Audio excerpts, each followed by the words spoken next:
going to repot this beauty mother plant for 2 years. Mendoza. So, excuse me naman sa kamay ko kasi kanina pa ako nagre-repot. Bala ko siyang ilipat dito. Ayan o. Sa mas mataas na pot. Binubutasan ko lang. Mas madami pa akong bubutas dito eh. Ayan. Mga 6 ang butas na gagawin ko. Nakuha ko siya ng buo. Nakakatuwa. Ayan, tinanggal ko na siya dito. Ito yung kanyang soil. Mamula-mula. So, ayan na. Sana mas gumanda pa siya lalo pag naripat.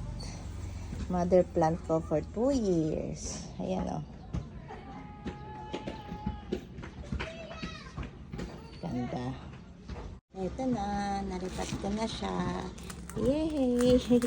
Medyo madungis lang yung pot. Tsaka yung kamay ko.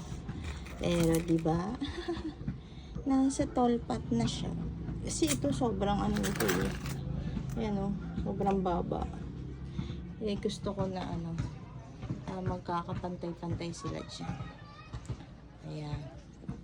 So, I'm happy. Finally, naripat ko na si Mendoza.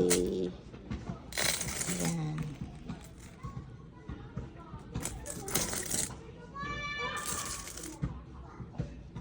So, yun lang for today's video. Sa aking pagre-repat tungkol kay Mendoza. Happy planting, happy gardening sa ating lahat. Until next time, bye!